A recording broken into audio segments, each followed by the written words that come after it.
পদাবলীটা কার লেখা? একজন মুসলমানের লেখা। সে মুসলিম কে আর কেউ নয়, তার নাম হচ্ছে মহারাজ চাঁদ কাজী। যখন তিনি গৌরাঙ্গের কাছ থেকে কৃষ্ণ নামে দীক্ষিত হয়েছিলেন, দীক্ষিত হওয়ার পর তিনি রাধা ভাবে বিভাবিত হয়েছিলেন। তাই যখন বংশী ধনী শ্রবণ করতেন, তখন তিনি ওই ধ্বনিকে উপলব্ধি করে মহারাজ চাঁদ কাজী এই বৈষ্ণব পদাবলীটা লিপিবদ্ধ করলেন। কি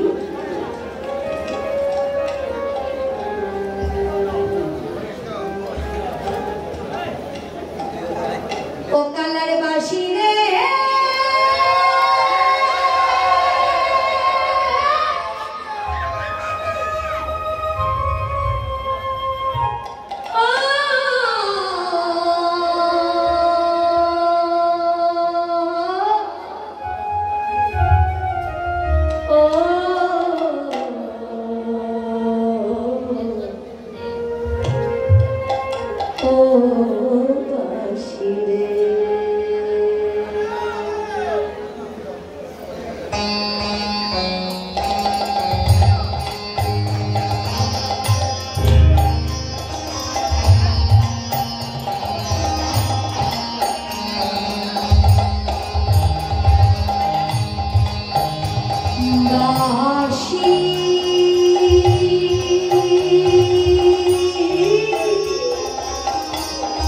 বাজাতে যাবো কালার বাসি, বাজাতে যাবো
যদি জানতে পারতাম কোন ধানের বাঁশি বা কোন ধারে বাঁশ কেটে এনে বাঁশি তৈরি করেছে, বনে বাঁধানে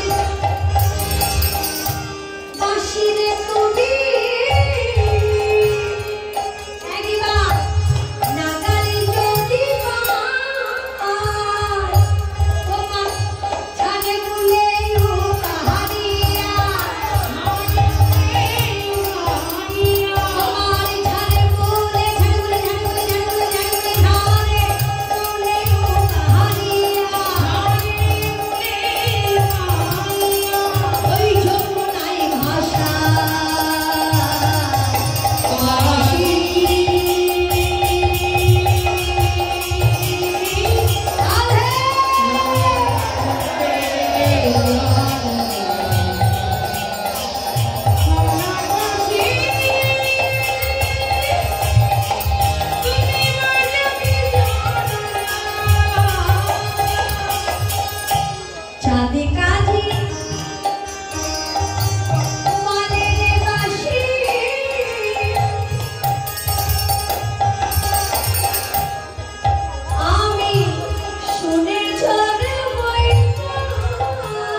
বাঁশি বেজে উঠেছে।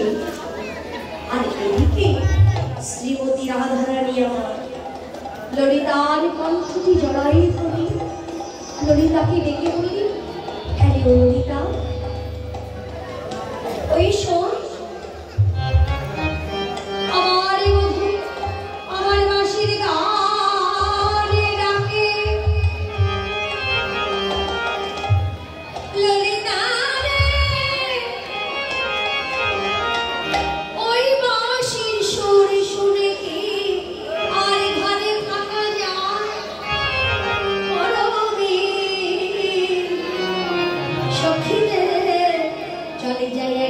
দেখে আসি। যেমনই রাধারানী ললিতাকে বলছে, ললিতা বলছে হ্যাঁ রে কি করে যাবে, বলছে মনে বড় স্বাদ জাগে। হ্যাঁ নদীর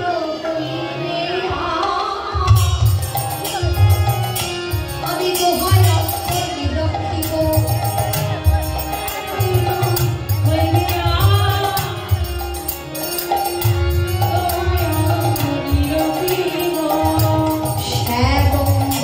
রক্ষিব সেবা করিব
সেদিন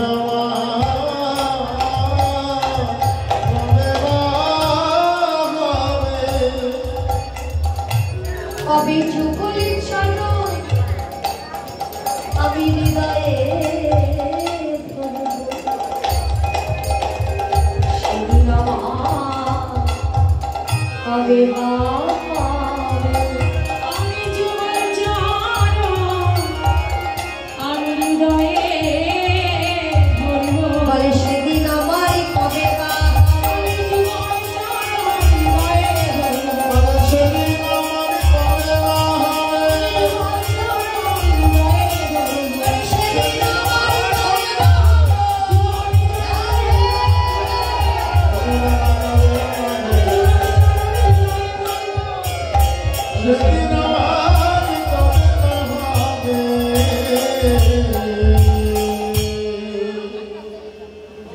ললিতা আসে বসে বলেছে, হ্যাঁ রে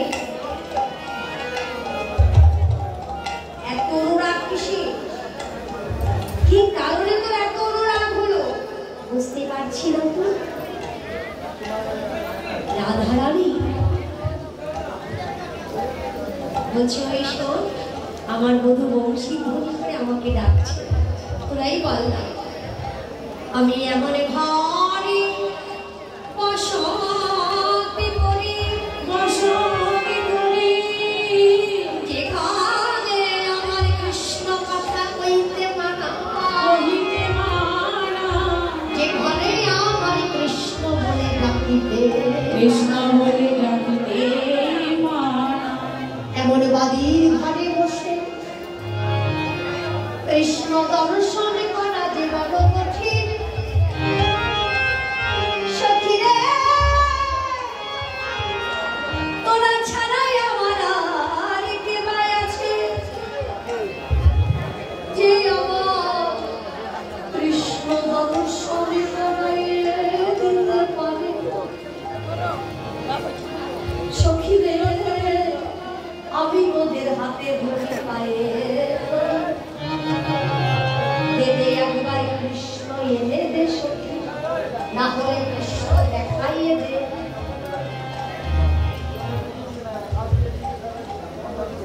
সখীদের মধ্যে সব থেকে ঝগড়ুটে মুখ খারাপ সখী হচ্ছে ললিতা। যায় যত জ্বালা মনে হয় আমাদের, যত জ্বালা আমাদের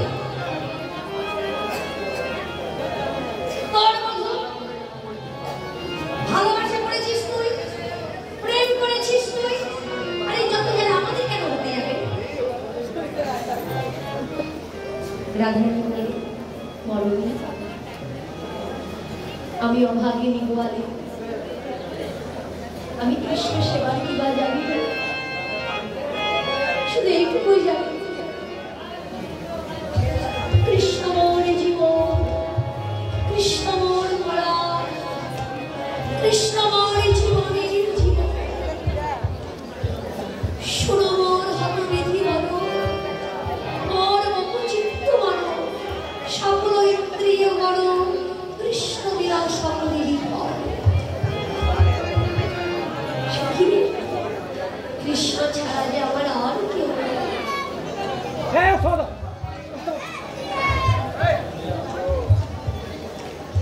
তোরা ছাড়া আমাকে কৃষ্ণ দর্শন কে করিয়ে দেবে? অনুগত হও, যিনি রাধারানী পূর্ণিমাদিকে অনুগত হলেন, কাদের? গোপীদের। শাস্ত্রে কি বললেন? গোপী অনুগত বিনে ওই সর্য জ্ঞানে স্বাধীনেও না হইবে ব্রজে, ব্রজেন্দ্রনাথ মানে।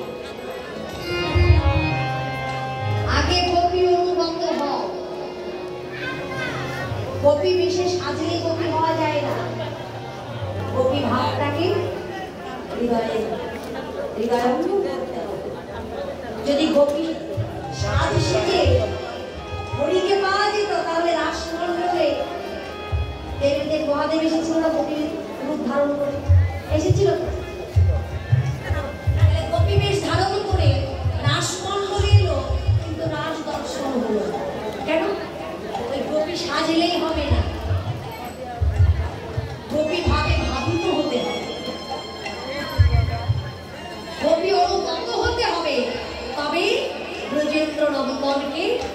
এই জগতে সবাই পেতে পারে। আজকে রাধারানী সঙ্গে সঙ্গে ললিতা বলল তাহলে একটা কাজ কর, তুই যোগমায়াকে স্মরণ কর। যেমনই বলেছেন যোগমায়াকে স্মরণ কর, অমনি রাধারানী কি করলেন? মহামায়ের আরাধনা করতে লাগলেন।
সন্তান যদি মাকে ডাকে, মাকে না এসে থাকতে পারে, বড়াই রূপ ধারণ করে রাধারানী কুঞ্জের পরে দাঁড়িয়ে ডাকছে,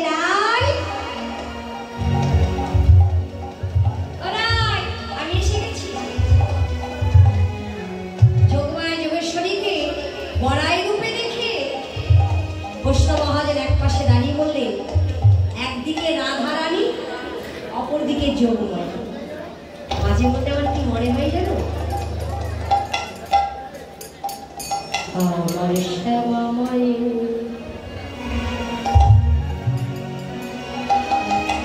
বলে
যদি তেমন সুযোগ হয়, শুধু বৈষ্ণব মহাজন কেন, আমরাও জপ করব। ডুবে শ্যামা যমুনাতে,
ব্রজধা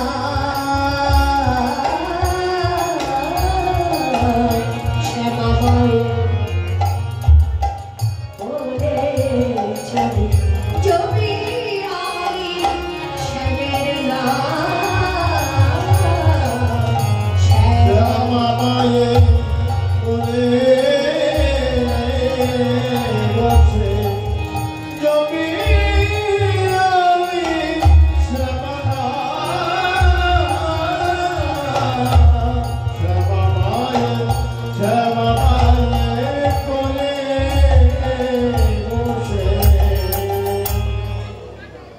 যোগমায়া যোগেশ্বরী গড়াই রূপে এসে বলে ঢালে অলবিতা চল আমার সঙ্গে কোথায় জটিলার বাড়িতে অনুমতি নিতে হবে না আগে ছলনা করে দিতে হবে অতি আনন্দিত হইয়া সখী গণ সঙ্গে লইয়া অতি আনন্দিত হইয়া সখী গণ সঙ্গে লইয়া জগমায়া দ্রুত চলি যায় যোগী মায়া দ্রুত চলি যায় ওগো যোগী মায়া দ্রুত চলি যায় যোগী মায়া দ্রুত চলি যায় তাড়াতাড়ি করে সখীগণদের সঙ্গী করে এসে দাঁড়িয়েছে কোথায় জটিলা মন্দিরে যাইয়া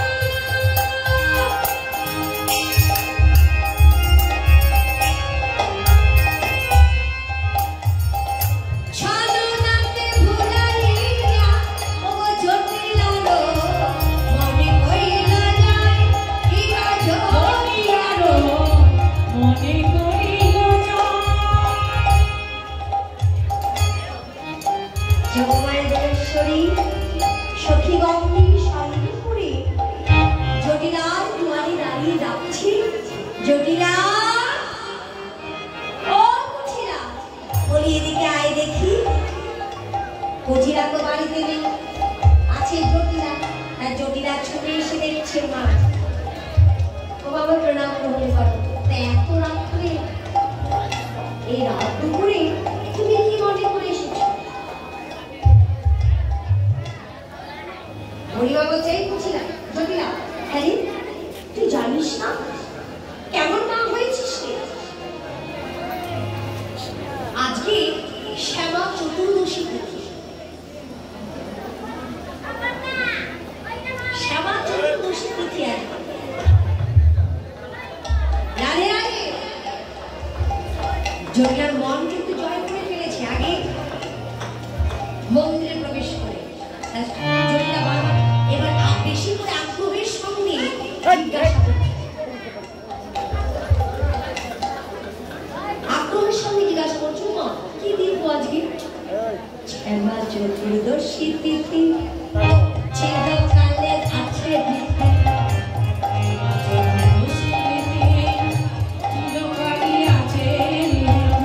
শ্যামা চতুর্দশী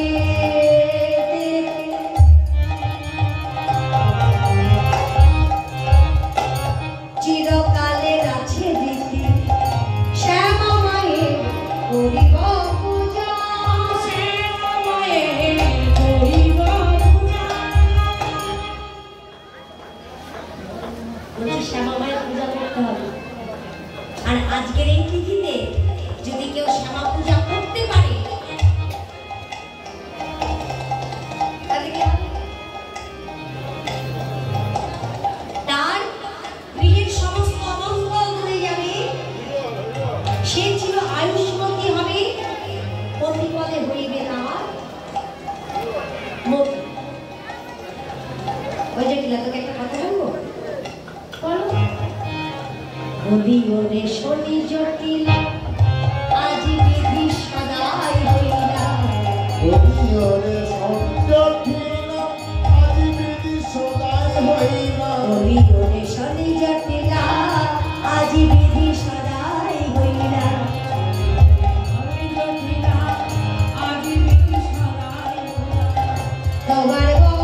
যেই বলেছে বলছে ও মা আমার সংসারে অমঙ্গল ধরে যাবে তো, বলছে যাবে যাবে।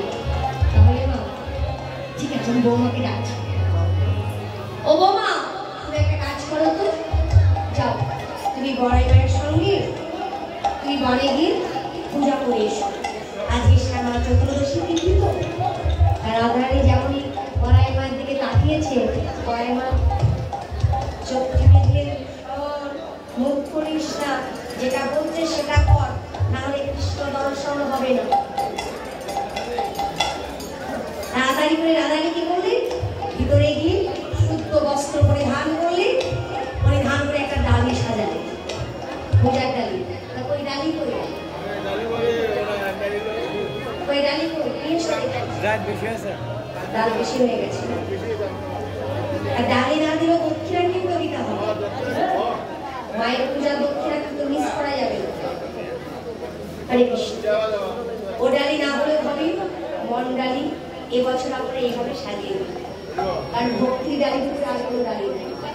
রাধে রাধে, হরে কৃষ্ণ। আজকে রাধারানী আবার ডালি সাজিয়ে নিয়ে কৃষ্ণ সেবা দেবে বলে যেমন উন্নতধ্বনি জয়ধ্বনি দিচ্ছে, তাও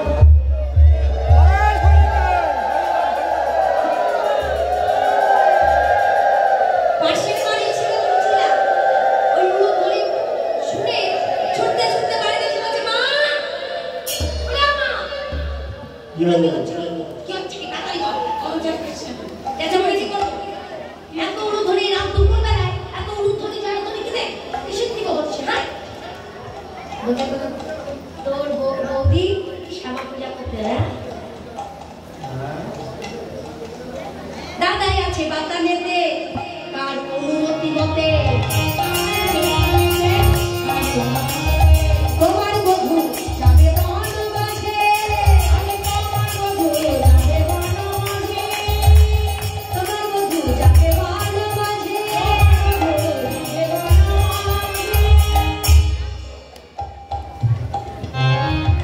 দাদা তো বাড়িতে নেই, তুমি কার অনুমতি নিয়ে বৌদিকে পাঠাচ্ছ? কেন? আমি অনুমতি দিয়েছি। চিন্তা করছে, ওরে মোড়ামুখী, আমি একটু সময় বাড়িতে নেই আর ভাবছানি আমার মায়ের মাথা খেয়েছিস, আমার নাম হচ্ছে আমি তোকে চলো, আমি তোদের সঙ্গে যাবো,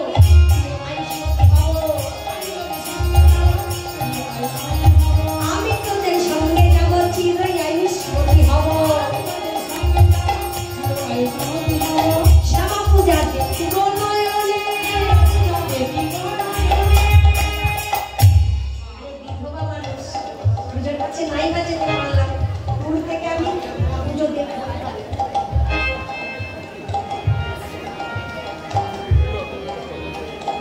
এইভাবে দেখবে কি দেখতে যাবে সেটা ভালো করে বোঝা যাচ্ছে। শ্রী চৈতন্য আসতে পারে, কুটিরা কি করতে পারে, কৃষ্ণ যার অন্তর বাহিরে।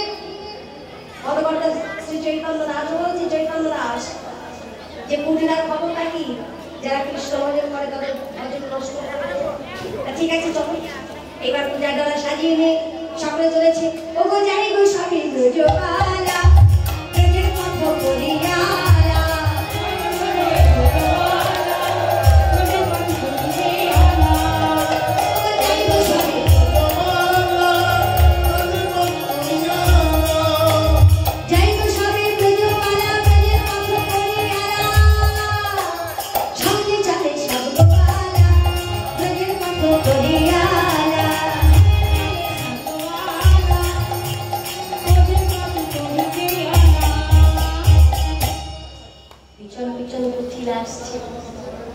এবার নিধুমানের কাছে গিয়ে দূর থেকে দেখলে মাধবীর পাশে শ্যামনাগর দাঁড়িয়ে আছে। সত্যি কথা বলছে, অবুঝিলা ননদিনী, চলো আমরা নদীর তীরে ঘুরে আসি। ঠিক আছে, যাচ্ছি।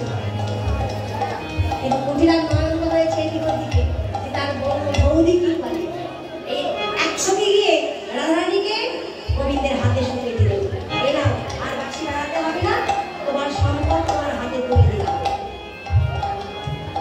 গিয়ে যখন সঙ্গী চলে গেছে, উনি রাধারানী আবার গোবিন্দকে বাবার পাশে জড়িয়ে ধরেছে। যেই জড়িয়ে ধরেছে একটা বৃক্ষের আড়ালে দাঁড়িয়ে দাঁড়িয়ে দেখছে।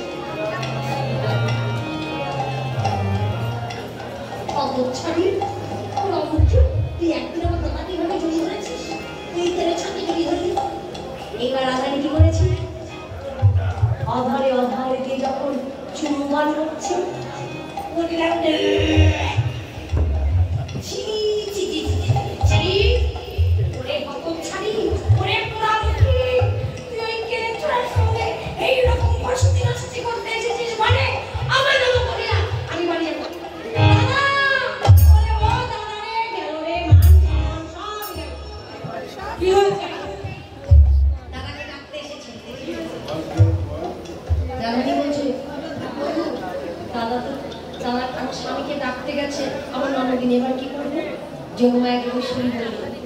যিনি বড়াই রূপে গেছেন, আজকে সেই বড়াই মা ভগবানকে প্রার্থনা করলেন, প্রভু আমি তো শ্যামা পূজা ছলনা করে নিয়ে এসেছি রাধারানীকে, তা আমার পূজা হয় যখন সবাই আমার ওই রূপ দেখে, কিন্তু আমার যে রূপের পূজা হয় আমি নিজে কখনো দর্শন করি না। যদি তোমার কৃপা হয় আজকে তোমার মধ্যে আমার রূপ দর্শন করতে চাই। গোবিন্দ বলেন বেশ, তাহলে তাই হোক। এবার শ্যামনাগ আমার কালীর সাথে ছিলাবাসী ছিলাবাসী হইল যশী, ঘরে পাবে ঘরে ছিলাবাসী হইল যশী, ঘরে পাবে ঘরে পক্ষে রই পারে দেখো নর পুণ্য শোভে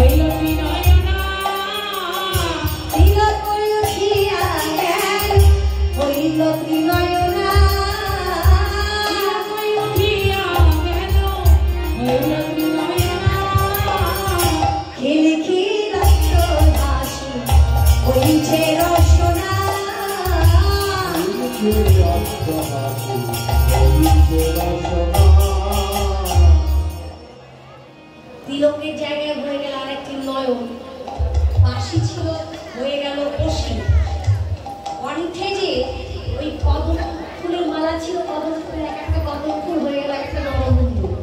আর এদিকে জটিলাকে কুটিলাকে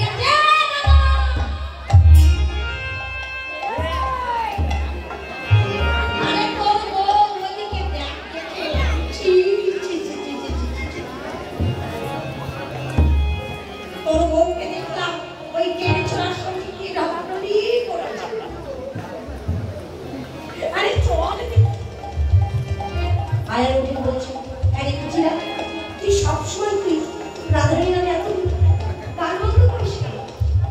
আমি গান বন্ধ করি, আমি আমার নাম কুচিরা সার আমি নিজের কানে দেখেছি, আমি নিজের চোখে দেখেছি,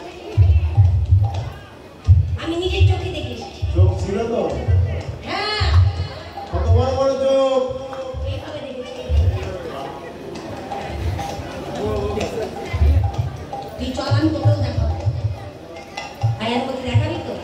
বলছে হ্যাঁ দেখাবো, আমি দেখে এসেছি এক্ষুনি ওই কেলে চল এভাবে জড়িয়ে ধরে কত কিছু বললো। চল আমি তোকে দেখাবো, দেখাবি তো? চল দেখি। যদি দেখাতে না পারিস আমার হাতে এই রশি দেখেছিস, এই রশিতে আমি তোকে খণ্ড বিখণ্ড করবো। এবার দেখুন চলেছে আয়ানকে নিয়ে কুটিরা যখন যাচ্ছে, দূর থেকে লক্ষ্য করলেন রুদ্ধনি জয়ধ্বনি শব্দ হচ্ছে।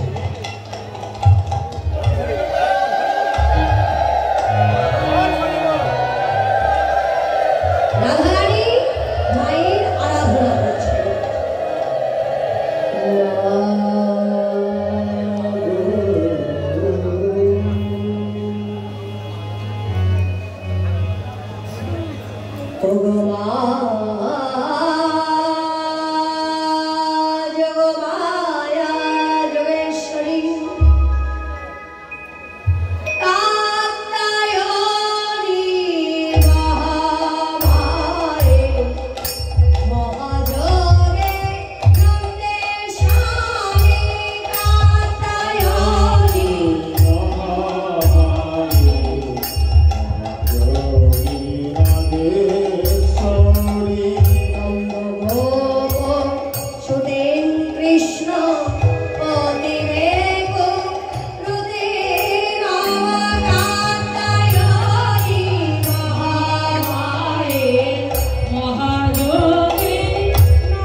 নমস্তুতে নমঃ সর্বমঙ্গলে শিবে সর্বাত্মসাধিকে শরদ্রে ত্রম্বকে গৌরী নারায়ণী নমস্তুতে দৃষ্টি স্থিতি বিনাশ শক্তি ভূতে সনাতনী গুণাশ্রয়ে গুণাবয়ে নারায়ণী নমস্তুতে।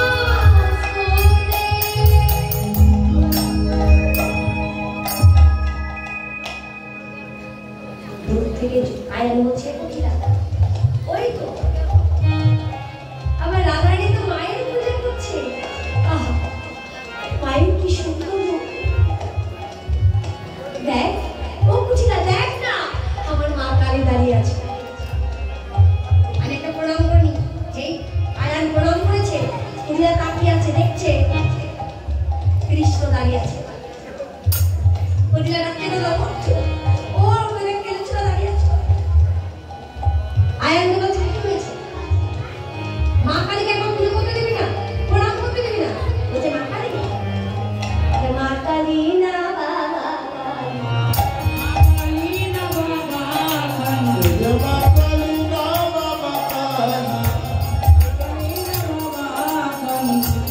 মনে আছে কে আছে তুই বললি কালী আছে কিন্তু বলতো দেখি ও মা কালী না বাবা কালী মা কালী না বাবা কালী মা কালী না বাবা কালী মা কালী না বাবা কালী। এই বাবা কালী হয় কালী মা কালীর মাই হয়। অনেক হয়েছে বুঝলাম আর কোনো কথা বাড়াবি না দূর হয়ে যাক থেকে তাহলে আমার রাগ উঠে গেলে আমি তোকে খণ্ড বিখণ্ড করবো।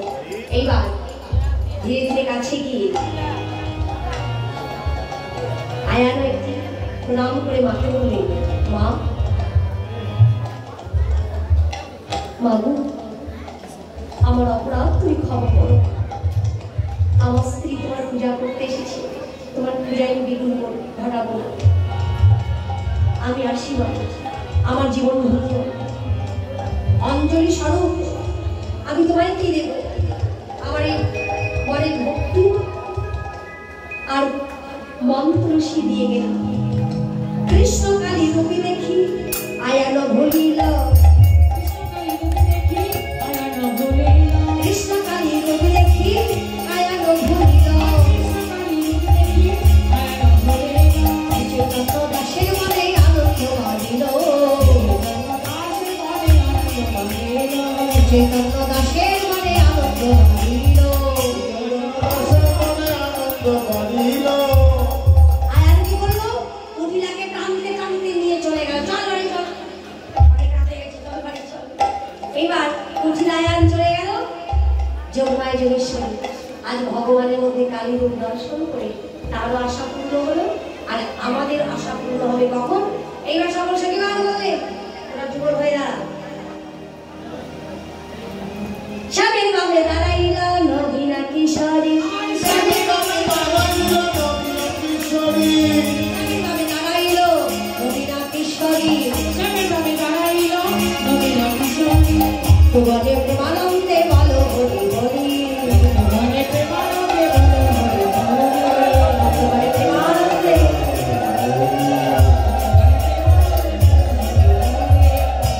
রাধে রাধে। এবার সকলে এই যে মায়েরা তোমরা এক এক করে আমাকে বেশি জড়িয়ে ধরবা না ঠিক আছে কারণ প্রচন্ড গরম হচ্ছে তোমাদের কষ্ট হবে আমারও কষ্ট হবে। তবে আমাকে আমার কাছে এসে অসুবিধা এক এক করে এসে পূজার দক্ষিণা দিয়ে যাবে কারণ এই দক্ষিণা মিস করা যাবে না। দক্ষিণা আমার কাছে দিয়ে যাবে আর ওখানে সবাই দাঁড়িয়ে আমরা রাধারানী জমে জয় গান গাইব কেমন সবাই মিলে রাধে রাধে জপা করো। এই ভজনটাকে আমরা বিদায় নেব। হরে কৃষ্ণ। খুব ভালো লেগেছে আপনাদের এখানে এসে। ভগবানের কাছে প্রার্থনা করি এই অনুষ্ঠান জীবন্ত ধরে রাধে রাধে জপা করো কৃষ্ণ নামে রস পিয়া করো রাধে রাধে জপা করো রাধে রাধে জপা করো কৃষ্ণ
রাধে